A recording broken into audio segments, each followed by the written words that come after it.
It's a great honor to be invited to address you this afternoon, and thank you very much indeed, Colonel Treese, for those kind remarks. It's perfectly true that my book got to #2 on the bestseller list, beaten only by a book about Michael Jackson.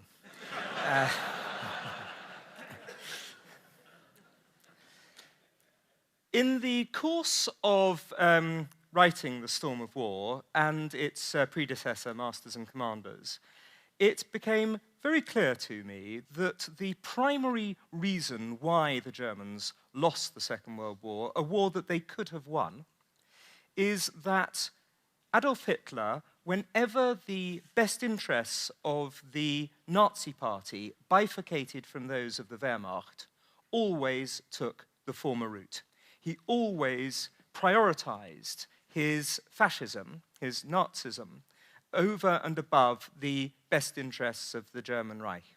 He also saw the Second World War entirely in ideological terms, rather than in the grand strategic terms that an earlier German leader such as Bismarck or an earlier chief of staff such as Helmut von Moltke would have done. And you see this happening so often, it's so ubiquitous in the key decision-making moments of the Second World War as to be a pattern for his war fighting and an explanation for his defeat. Right at the beginning of the war, at the time of Operation Sea Lion, the projected German invasion of Britain in 1940, Hitler had only 43 operational U-boats, as against 463 at the time of the end of the Second World War in May 19, at least in the war in Europe in May 1945. Had he had 463 U-boats at the beginning of the war, had he started to build his U-boat capacity from the moment he came to power in January 1933, he would have been able to have strangled Great Britain right off at the beginning of the war. But he never thought it was necessary, never thought it would be necessary for one Anglo-Saxon nation to fight against another Anglo-Saxon nation, even though, of course, he himself had fought in the Great War across the no man's land from British regiments. This was a classic example of his of placing his Nazism, his belief in the importance, the vital center of importance of race, as opposed to any of the other major considerations necessary. He didn't even work out what would happen were he to need to invade Britain. The various plans for the invasion of Britain, Operation Sea Lion, were still being perfected at the time of the Battle of Britain and afterwards, when there was, at that point, after the defeat in the Battle of Britain, Hitler had no realistic chance of invading. This got to the point that when the SS drew up a list of 2,820 Britons who were going to be arrested and shot on sight, the list was so haphazard and last minute that it included Sigmund Freud, who had died 2 years beforehand. It had Aldous Huxley, who had come to live in America in 1936. And when the whole list was published in, after the end of the war, once it was captured, Dame Rebecca West telegraphed to Noel Coward, both of them appeared on the list, saying, "My dear, the people we should have been seen dead with." On the 25th of August 1940, a lone Heinkel 111 bomber, which had in fact got lost from the rest of its squadron, dropped some bombs on the East End of London. Winston Churchill used this opportunity to, the very next night, respond with an all-out attack on Berlin. This was at the height of the Battle of Britain, at a time when the Royal Air Force was absolutely on its last legs. The command and control systems had been blown to smithereens, the holes in the runways and the ability for RAF squadrons to take off were deeply damaged. The RAF was absolutely within days of being operationally incapable of continuing to defend Britain. And yet, instead of keeping to this Luftwaffe plan to destroy the aerodromes, Hitler, again, entirely due to ideology, owing to the fact that he had promised the German people that no bomber would ever get through to bomb Berlin. This went totally against his concept, the Nazi concept of the Führer principle, that the Führer was infallible. And he had been proved to be fallible by Churchill's immediate response to this lone 111 bomber. And so he, on the 7th of September, turned the Luftwaffe attack from the aerodromes to the bombing of London, to the civilian bombing, the East End bombing, trying to knock out the British docks. And this, ladies and gentlemen, gave the RAF the absolutely crucial time that it needed in order to fill the holes in the runway, to repair the command and control systems, and to put ourselves in a position to win the Battle of Britain by the 15th of September. Again, ideology. You see in the three central reasons for Hitler's invasion of Russia on the 22nd of June 1941. Ideology trump general and grand strategy every time. The first was to build Lebensraum, living space, in the East for the German Übermensch, the Superman. And this was intended to grab hundreds of thousands of square miles of territory in Eastern Europe and use it for the German Reich and for it to be for the work to be done by the Untermensch, the subhuman Slavs, who Hitler believed he was going to be able to destroy in quick order. Again, racial ideology as the primary motivating factor. But the other two factors also had very little to do with, indeed nothing to do with grand strategy. The political one, of course, was for his desire to win what he called the final struggle against the Bolsheviks. Ever since the 1920s, he had been a street fighter against Bolshevism. He wanted what he told Goebbels would be the final reckoning against the Bolsheviks. When we kick in the door, he says, the whole rotten edifice will collapse. And again, this was not driven by strategy. This was driven by a political loathing. And also, of course, in 1941, over half of Europe's Jews lived in the USSR, and he wanted to have a chance to have a final solution, an opportunity to destroy them. And so these three great driving forces behind what was and presumably always will be the biggest invasion in world history. Over 3 million men crossed the Russian border in 1941, in June 1941. 186 divisions in all were flung into Operation Barbarossa. And it was not thought out properly in the strategic sense.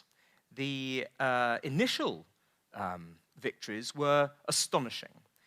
Indeed, on the first day of Barbarossa, on the 22nd of June, no less than 40% of the Red bomber force, the USSR's bomber force, was destroyed on the ground. Didn't even have a chance to take off.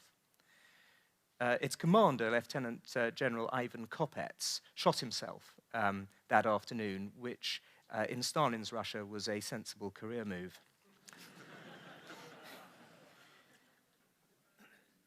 What happened next was a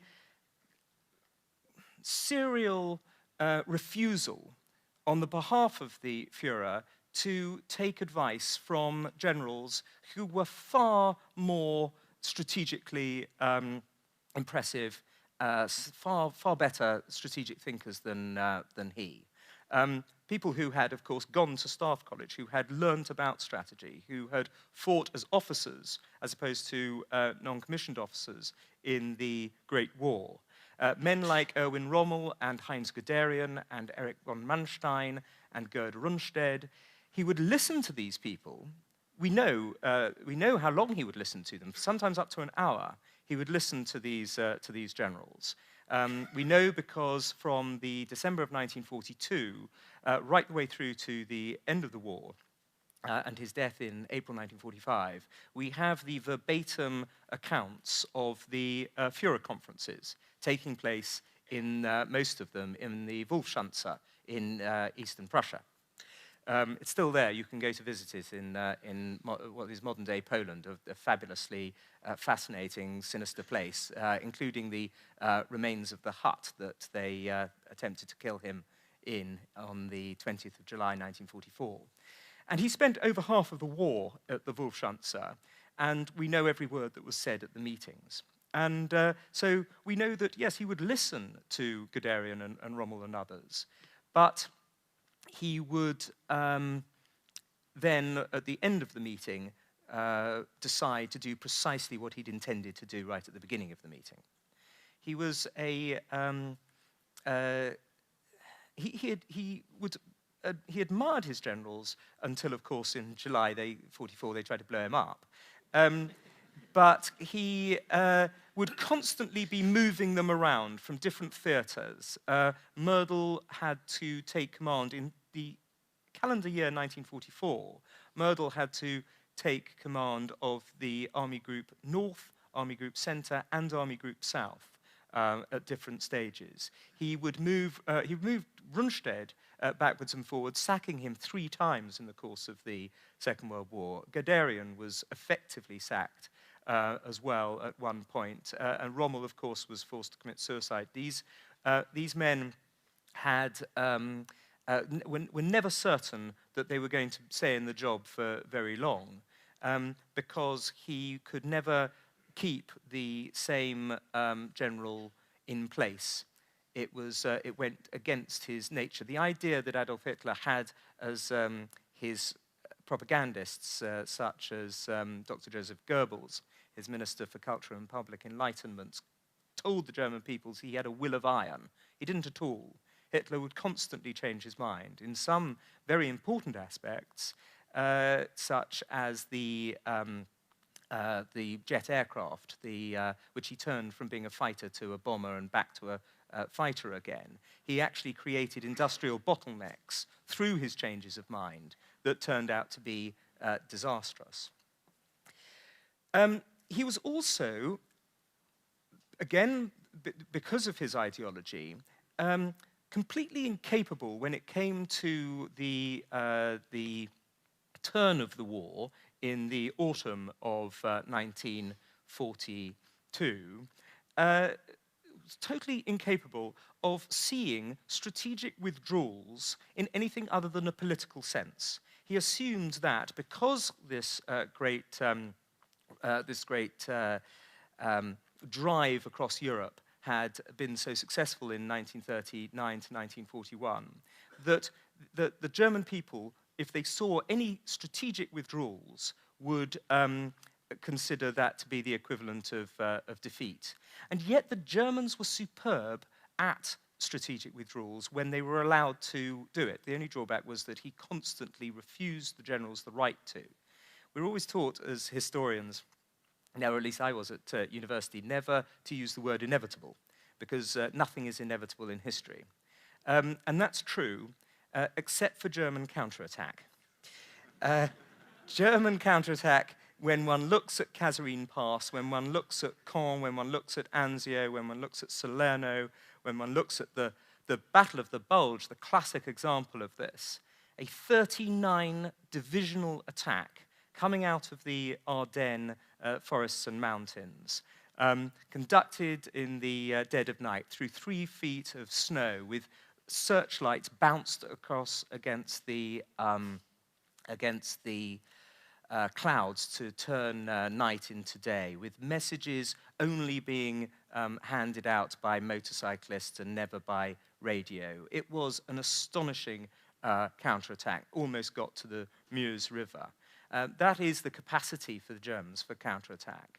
And yet Hitler consistently hobbled the high command in their attempts to undertake them. He would also, as the war progressed, and especially, of course, after the bomb plot, appoint generals on the basis of their political loyalty to him personally and their Nazism, rather than on their capability as generals. You see this with Schörner, with Rendulic, with Krebs, various German generals who, frankly, weren't top-class soldiers, but were fanatical Nazis. And he would appoint them sooner than the less political but better soldiers. Another example, as I say, of ideology trumping the best interests of the Wehrmacht. You also see it in the Operation Barbarossa with the way in which he treated the Baltics and the Ukraine. The Ukraine is a classic example of a part of the Soviet Union which loathed the Bolsheviks in Moscow, understandably so, as something like 2 million Ukrainians had been deliberately starved to death in the Great Famine of the artificial Great Famine of the late 1920s, early 1930s by the Bolsheviks. And yet, he constitutionally could not allow genuine Slavic autonomy.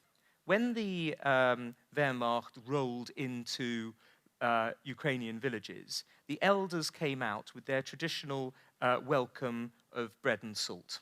Had he turned the Ukraine against the Moscow government, then pretty much anything might have been possible in the Operation Barbarossa. But he could not genuinely do that. He couldn't give genuine autonomy to the Slavic Untermensch. He had to see it in terms of ideology. And so you come to the horrific moment, of course, in the winter of 1941, when the Russian winter closes in. And the assumption that had been made, again on ideological grounds, that the Soviet Union would collapse after the door had been kicked in, that after only a 5-month campaign, Russia would be flung out of Moscow, that Leningrad would fall, was put to the test. And because of this assumption of victory, rather than the long war, you had the situation where German soldiers were not properly provided for when it came to winter clothing. And the results I mention in my book always display the product. There was an Italian journalist called Curzio Malaparte who, in his autobiographical book called Caput, refers to the time when he was waiting in the Europejska cafe in Warsaw. It's still there, in fact. It's just across the road from the railway station. And he started seeing the German wounded coming off the trains. And before I read to you about what that was like, here's a quotation from Hitler on the 12th of August 1942. He was having dinner with the head of the SS, Heinrich Himmler, at the Berchtesgaden on that day. And they were talking about how cold Russian winters could get. And he said this: "Having to change into long trousers was always a misery to me." He was boasting about how great he was in the and how hardy he was in the cold, and arguing also that his army could be just as hardy. "Having to change into long trousers was always a misery to me. Even with a temperature of 10 below zero, I used to go about in lederhosen. The feeling of freedom they give you is wonderful. Abandoning my shorts was one of the biggest sacrifices I had to make. Anything up to 5 degrees below zero, I didn't even notice. Quite a number of young people of today already wear shorts all the year round. It's just a question of habit. In the future, I shall have an SS Highland Brigade in Lederhosen. Of course, it wasn't -5 or -10. Some, including the wind chill factor, the weather got down to -30 degrees. And the result was that Curzio Malaparte saw this as he's sitting in the cafe watching the troops come off the train. Suddenly, I was struck with horror and realized that they had no eyelids. I'd already seen soldiers with lidless eyes on the platform of the Minsk station a few days earlier, on my way from Smolensk. The ghastly cold of that winter had the strangest consequences. Thousands and thousands of soldiers had lost their limbs. Thousands and thousands had their ears, their noses, their fingers, and their sexual organs ripped off by the frost. Many had lost their hair, many had lost their eyelids. Singed by the cold, the eyelid drops off like a piece of dead skin, and their future was only lunacy.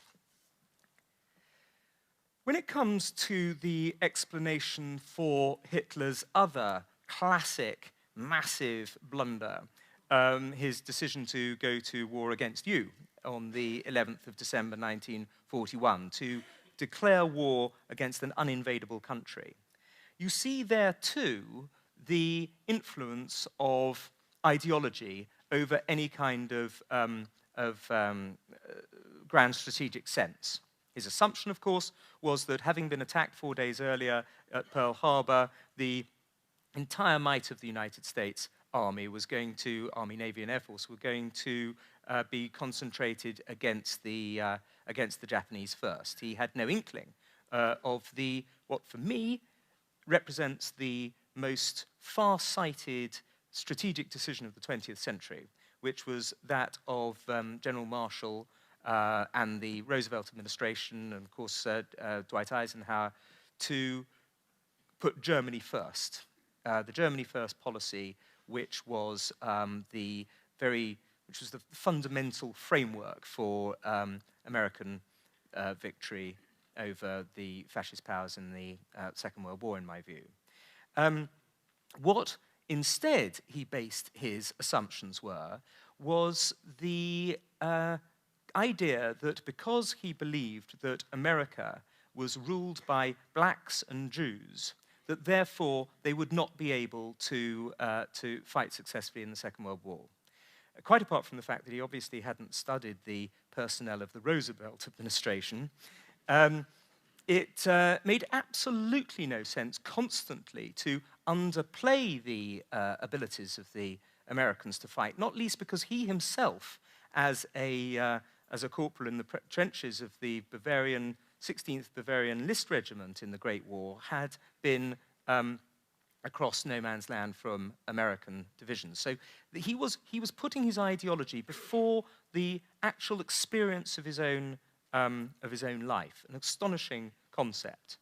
None of the senior Nazis knew America. The only single one of them that had ever come here was Joachim von Ribbentrop, who in the 1920s had attempted to sell unsuccessfully champagne in New York.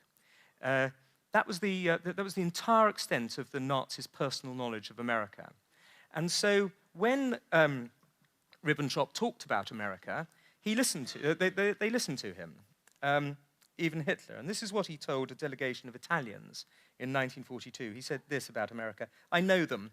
I know their country. A country devoid of culture, devoid of music, above all, a country without soldiers, a people who will never be able to decide the war from the air. When has a Jewified nation like that ever become a race of fighters and flying aces?"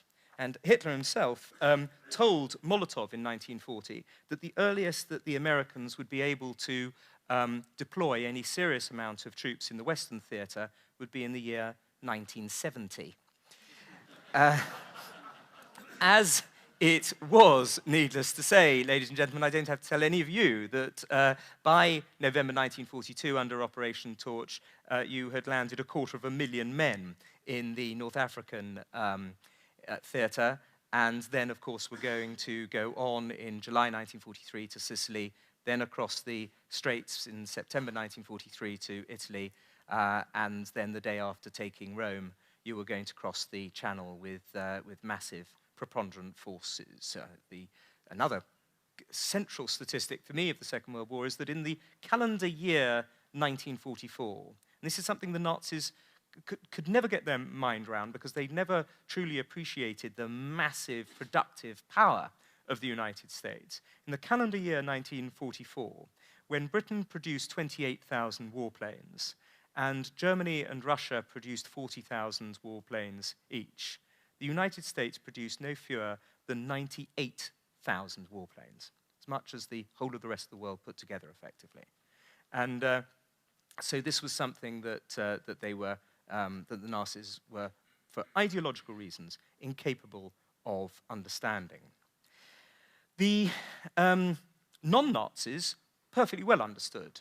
You had had serious and substantial figures in the German war production ministries, including Albert Speer, who did understand that if America was to, as Roosevelt made sure he did in the State of the Union address of January 1942, turn the entire peacetime productive capacity of the United States into a wartime military capacity, then anything was possible. In fact, you had one person in one of the German ministries shoot himself as soon as he heard that America had entered the war, because he knew that effectively the game was up. In the great attack on Russia, the Barbarossa attack, which took place in June 1941,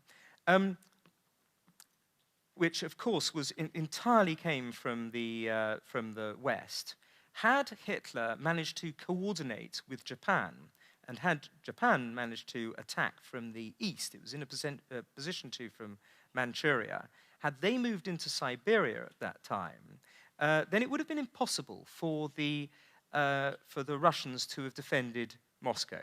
On the 18th of October 1941, Stalin made his personal train ready to take him back beyond the Urals to Yekaterinburg. And had it not been for the 16 Siberian divisions that were taken from beyond the Urals to defend Moscow in that key moment in mid-October 1941, then the demoralization of the Soviet Union would have been incalculable if they had learnt that Stalin had left Moscow. When one thinks in the north, the Nazis, the Germans, subjected Leningrad to a grueling 850-day-long siege, 850 days, which cost a total of 1.1 million soldiers and civilians, but nonetheless held out. And then down in Stalingrad in the south, which is somewhere that I hugely recommend you to go to, the modern-day Volgograd, an immensely moving place where some of the buildings that they have that were fought over, the old tractor factories that were fought over in Stalingrad, where there's literally a bullet in every single brick of these buildings. And that, of course, was taken by the Germans, but was then taken back. At the time of these great sieges, had Moscow fallen, then anything could have happened. But the fact is that the Germans and the Japanese effectively fought two completely separate wars. They just happened to be happening at the same time. They didn't help each other. They didn't coordinate. They didn't even exchange information about anti-tank weaponry. This was, again, can very largely be put down to the fact that although in 1937, when the Japanese entered the Anti-Comintern Pact, German scientists were sent out to get Japanese skulls from German museums and to measure them with calipers and to deduce from this that actually the Japanese were an Aryan people. It was nonetheless not something that was believed by anybody in the Nazi hierarchy. And so, fortunately, certainly for the British in the Indian Ocean, there was no effective interaction between the two most powerful Axis powers. One thinks, of course, also at the time of the middle part of the Second World War, of the amazing decision by Hitler to, and indeed in many ways the classic decision of him placing his fanatical Nazism before the best interests of the Reich, of his decision to undertake the Holocaust at the time he did and in the way he did. Whilst between 1939 and 1945, the number of people working in German war production factories fell, one might say collapsed, from 39 million to 29 million, a drop of 26%. Now, at that exact time, Hitler decided to kill 6 million of his most intelligent, hardworking, and well-educated people. It made absolutely no sense whatsoever in military terms, in strategic terms, in the terms of war production, but it meant everything to him because that ultimately was what the war was about for him.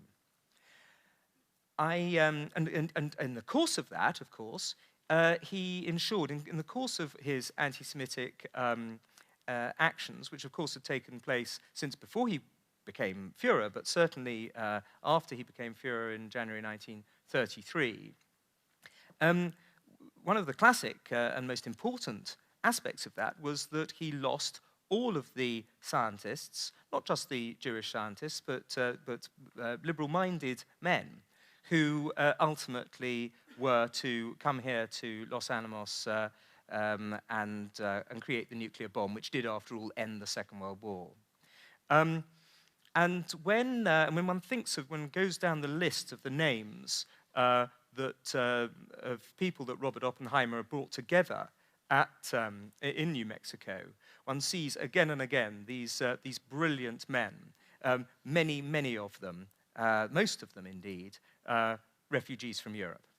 Between 1901 and 1932, the number of people who were awarded Nobel Prizes in physics and chemistry in Germany was 16, and in America it was only 5.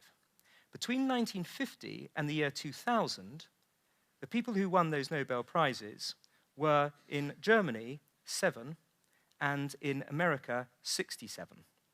That is the size of the massive brain drain that took place as a result of Nazi ideology.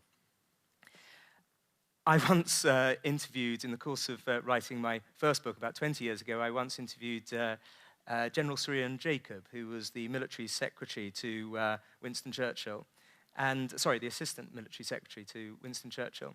And I said to him at the end of lunch, so why ultimately do you think that we won the war rather than the Germans? Because he explained quite how the Germans could have.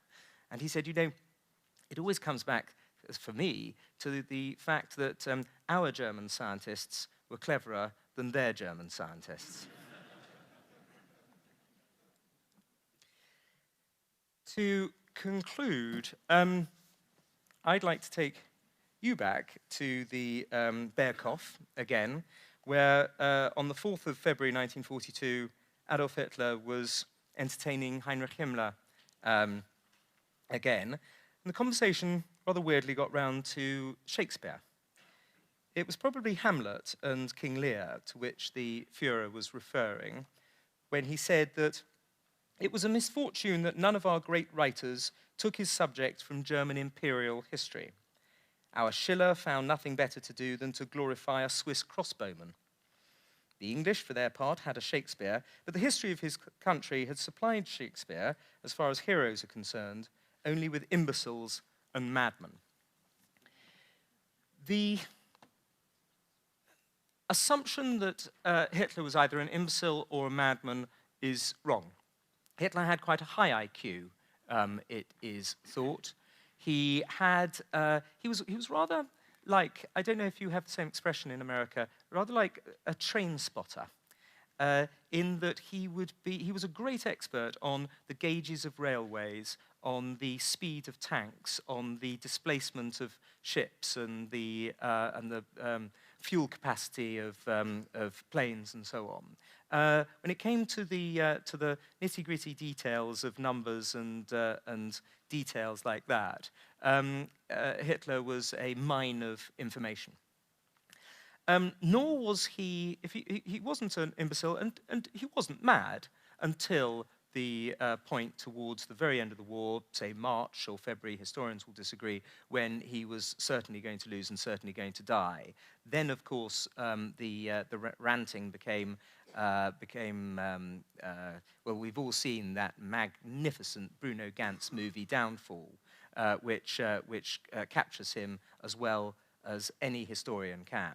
And all historians of Hitler, when that movie came out, said this is the closest we're going to get to an accurate portrayal of the man. And so when one looks at this creature, one doesn't assume that he was either an imbecile or a madman. No, what he was something different. And it was the reason that he lost the war. He was an indefatigable, unregenerative Nazi. Thank you very much indeed.